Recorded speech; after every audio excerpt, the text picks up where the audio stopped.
Hi, it's Pastor Sarah here with my vlog, Faith at Home, Not Alone. And we're doing part 2 in a series on biblical literacy. What is that? Why is it important? And why do we want to know more about it, especially as parents, as we're raising our children, to know what it means to follow Jesus, love God, and love others? Well, let's find out more.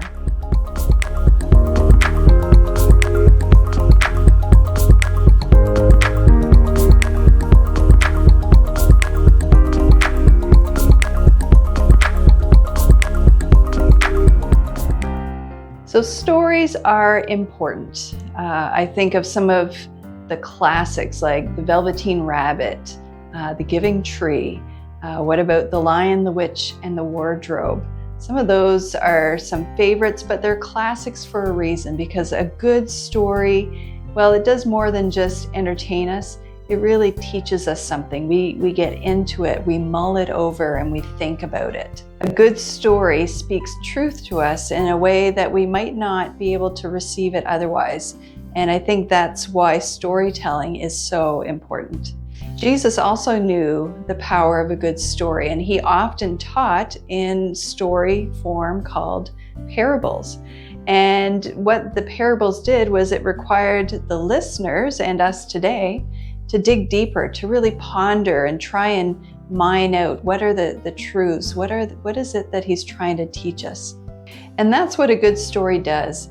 It leaves us wanting more. It makes us want to just sink into it and find out all that we can from it.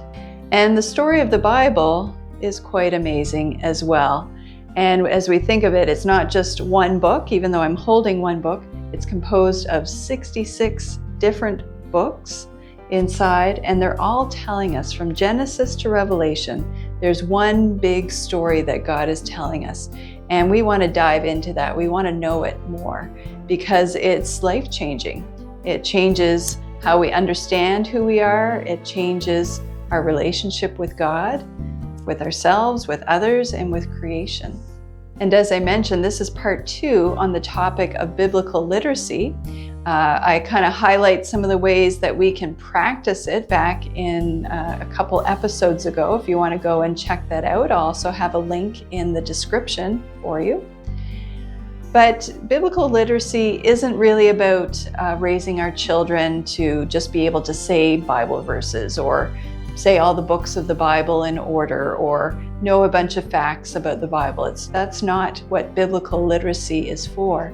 It's really about us getting to know this story so that we can know who God is, where we fit in the world, our identity, our purpose, some of those big questions that maybe your child's asking now, and if not, they will be asking at some point. And that's really what it's about, is discovering the answer to why God made us and what God made us for.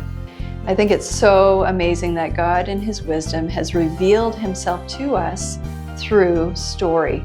And as we read the stories of the Bible, we get to know more of how God interacts with us as humans. We see also the reality of our lives echoed in these stories. And I think of how there's so many people who failed, who messed up. They argued with God. They got mad at God.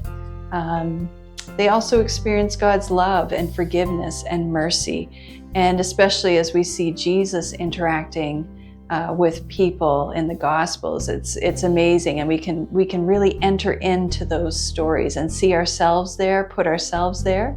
And as we do that, we start to realize how God does interact with us here and now. So woven throughout this big story is the story of how God has created the world. He created it good. He created us with purpose. He created us to have relationship with him. He created us in his image. So there are ways that we are created to be like God. And we see that as we have relationship, as we are creative and we like to see beauty and expand that. But we all know that things didn't stay in that good state that sin came and things are messed up and our relationships get messed up and the way that we treat the world isn't always good and promoting the goodness of God. So Act 1 of the big story is God's good creation. Act 2 is that sin came into the world and it kind of messed things up, but God wasn't surprised by it because he already had a plan. And Act 3 is how God starts working out his plan through the people of Israel. He calls people like Abraham and Noah, and he creates this special relationship with them so that through them he can show the whole world about his plan and who he is. And then we come to the climax where Jesus comes, the Messiah, and he lives here and he proclaims that the kingdom is here among us. And then something strange happens. He actually dies. He's killed on a cross.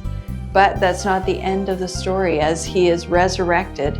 And now he commissions all of his followers to continue this good work that he started. And we have the next act, which is the church. And we are still living in that time. And now we're looking ahead to the final act, when God will restore everything to the way he intended. That good purpose and plan that he had is going to be restored once again through all creation. And we look forward to the new heavens and new earth.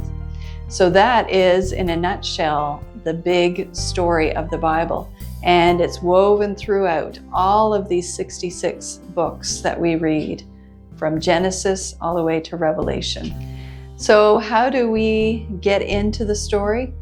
Well, I think we need to read it. And with our children, certainly with age-appropriate books. And if you go back to the part 1 of this series, I highlight some books that you might want to consider. There might be some other favorites, but looking at those key, especially those key stories from Genesis, some of the key stories from Exodus, and also thinking of King David, and some of those stories where we see how God has been lining up and setting up his story of redemption since the fall. And then we definitely want to be reading the stories of Jesus and the things that he taught. And also in the New Testament, we have letters to the churches that kind of explain, well, how do we live now in this in-between time where Jesus has gone up and we're waiting for him to return. So these are all ways, as we read these stories, as we talk about them with our children, as we even ask questions to each other and wrestle with what it's like to live right now, but living with faith and trust that God is at work, that he does love us, that he does have a good purpose for us. These are all good things to discuss. So I hope that gets you excited to try and dig in more to this big story of the Bible, to improve your biblical literacy as parents, and to grow in it with your children. This is something that all of us can be growing in together. And remember, we're practicing faith at home. We want to be living out our faith each and every day. We want our children to be experiencing this in their day in and day out lives. But we're not doing it alone. God has given us a community of fellow believers, and we want to connect with each other and stay connected, because that's how we're going to be encouraged on this journey of faith. So I'd love to hear from you. If you have any comments or questions, feel free to email me at sarah@onthejourney.ca. And if this video was informative or helpful, I encourage you to share it with someone as well. So have a wonderful week. God bless, and we'll see you next time.